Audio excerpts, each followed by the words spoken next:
ఆచార్యుల మీద ఈరోజు రాష్ట్ర ప్రభుత్వం కుట్రలు చేస్తూ అనగదొక్కాలని చూస్తుంది. ఎక్కడ చూడు బీసీలను ఎదగకుండా చేయాలనేటువంటి కుట్ర బందుతుంది. అందులో భాగంగానే ఈరోజు చూసినట్టయితే జేఎన్టీయూ యూనివర్సిటీ ఉదాహరణ దీనికి మనం తీసుకుందాం. జేఎన్టీయూ 1972 సంవత్సరంలో ఆవిర్భవించింది. 1972 అంటే 54 సంవత్సరాలైంది జేఎన్టీయూ ఆవిర్భావం అయి. 27 మంది రిజిస్ట్రార్లు అయ్యారు. 27 మందిలో ఒక్కరు కూడా మహిళ కాలే. మొదటిసారి తన ప్రతిభతోటి, మెరిట్ తోటి, సీనియారిటీ తోటి బీసీ సామాజిక వర్గానికి సంబంధించిన బీసీలను అత్యంత వెనుకబడిన ఇలా సగర ఉప్పర కులానికి సంబంధించినటువంటి ప్రొఫెసర్ జయలక్ష్మి గారు ఇటీవల 45 రోజుల క్రితమే రిజిస్ట్రార్గా నియామకం కాబడ్డారు. అసలు యూనివర్సిటీకి స్వయం ప్రతిపత్తి ఉంటుంది, ప్రభుత్వం అజమాయిషి ఉండదు. అయినప్పటికీ అక్కడ కొంతమంది కుట్ర చేసి రాష్ట్ర ప్రభుత్వం సహకారంతో రిటైర్మెంట్ అయినటువంటి వాళ్ళు ఆల్రెడీ వాళ్ళ పదవీ కాలం పూర్తి కాబట్టి వాళ్ళు వెళ్ళిపోయిన తర్వాత ప్రభుత్వంలోని పెద్దలను పట్టుకొని 45 రోజులకే ప్రొఫెసర్ జయలక్ష్మి గారిని తొలగించి మళ్ళీ గతంలో పనిచేసిన వాళ్ళే రిజిస్టర్ గారు కావాలని చూస్తున్నారు.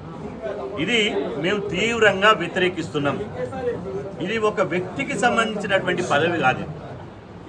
ఇది కోట్లాది మంది బడుగుల ఆత్మగౌరవం సంబంధించింది. మా మనోభావాలను దెబ్బతీయడానికి మీ బీసీలు అంటే పరిపాలించే దక్షత లేదు, మీ బీసీలకు పరిపాలించడం చేత కాదు, మీరు పాలకులు గారనే కుట్రతోటి ఇవాళ ఒక రిజిస్ట్రార్ని అకారణంగా యూనివర్సిటీ నుంచి తొలగించాలని కుట్ర చేస్తున్నారు. ఈ కుట్రలను స్వయంగా రాష్ట్ర ప్రభుత్వంలోని పెద్దలే ముందుండి నడిపిస్తున్నారని మాకు తెలుస్తుంది. ఇలా మేము అంటున్నాం, ఇవాళ ముఖ్యమంత్రి రేవంత్ రెడ్డి గారి వద్దనే విద్యాశాఖ మంత్రి ఉంది. ముఖ్యమంత్రి పేషి ఉండే వీసీ గారికి రోజు ఫోన్లు చేసి రిజిస్ట్రార్ని తొలగించండి, గతంలో ఉన్న వాళ్ళని కొనసాగించండి. నేను అంటున్నా, గతంలో టీఆర్ఎస్ ప్రభుత్వం అపాయింట్మెంట్ చేసిన వాళ్ళను ఈ ప్రభుత్వంలో కొనసాగించమని మీరు అన్నారు కదా. అన్నప్పుడు మరి గతంలో టీఆర్ఎస్ ప్రభుత్వంలో కొనసాగినటువంటి రిజిస్ట్రార్లను మళ్ళీ ఎందుకు నియమిస్తారు? ఉన్న ఒక మొదటి బీసీ మహిళను రిజిస్ట్రార్ను, ఒక మహిళా రిజిస్ట్రార్ను ఎందుకు అవమానకరమైన రీతిలో పంపించాలనుకుంటున్నారు? ముఖ్యమంత్రి గారి నోటీసులు లేకుండా ఇది జరుగుతున్నదా? ఇది సమాధానం చెప్పాలి. ఇది సమాధానం చెప్పేదాకా మేము వదలం.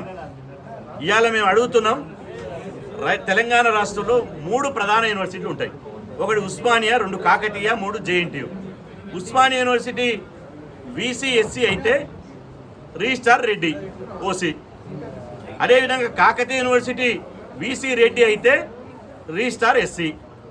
జేఎన్టీయూ వీసీ ఓసీ రెడ్డి అయితే రిజిస్ట్రార్ ఎస్సీ. 3 యూనివర్సిటీలు ఎస్సీలు వీసీలు అయితే రిజిస్ట్రార్ రెడ్డిలు, రెడ్డిలు వీసీలు అయితే రిజిస్ట్రార్ ఎస్సీలు. అంటే బీసీలకు స్థానం ఏది? బీసీల కొద్దా? మాకు ప్రతిభ లేదా? బీసీలు ఎక్స్పీరియన్స్ లేదా? ప్రొఫెసర్లు లేరా? అంటే ఇక్కడ బీసీలే కులం కోణంలో చూసి బీసీలు పుట్టడమే, మా బీసీ కులమే అన్మెరిట్గా మారింది ఇక్కడ. ఇవాళ మేము స్పష్టంగా చెప్పదలుచుకున్నాం. ఇలా ఒకవైపు 42% కులగణన రిజర్వేషన్లు ఎవడడిగిన మిమ్మల్ని? తెలంగాణ రాష్ట్రంలో కులగణన జరగాలి, కులగణన జరిగిన తర్వాత ఎవరి వాటా వానికి దక్కాలన్నది మీరే కదా. మా రాహుల్ గాంధీ గారు అంటున్నారు కులగణన జరగాలి, కులగణన జరిగిన తర్వాత ఎవరి వాటా వాళ్ళకి ఇవ్వాలన్నప్పుడు ఈ యూనివర్సిటీలలో మా వాటా ఏది అని మేము అడుగుతున్నాం స్పష్టంగా. ఇవాళ రాష్ట్రంలో ప్రధాన యూనివర్సిటీల్లో బీసీలు ఎందుకు రిజిస్ట్రార్గా పనికిరారు? ఎందుకు వీసీలుగా పనికిరారు? ఇవాళ ఈ వైస్ ఛాన్సలర్ నియామకాల్లో కానీ రిజిస్ట్రార్ నియామకాల్లో కానీ సామాజిక న్యాయం ఏది? అంటే మీ ఇష్టార్ రాజ్యం అని అనుకుంటున్నారా? మరి కులగణన చేసింది ఒట్టి వృధానా, దండుగనా? కాబట్టి మేము 24 గంటలు మీకు సమయం ఇస్తున్నాం. 24 గంటల్లోగా మీ కుట్ర నాపాలి. 24 గంటల్లోగా రిజిస్ట్రార్గా ప్రొఫెసర్ జయలక్ష్మి కొనసాగుతుందని స్పష్టంగా ప్రభుత్వం ప్రకటించాలి. లేకపోతే 24 గంటల తర్వాత ఉస్మానియా యూనివర్సిటీలో అన్ని విద్యార్థి సంఘాలు, ప్రజా సంఘాలు, పౌర సంఘాలు, బీసీ ఎస్సీ ఎస్టీ సంఘాలతోటి రౌండ్ టేబుల్ సమావేశం పెడతాం.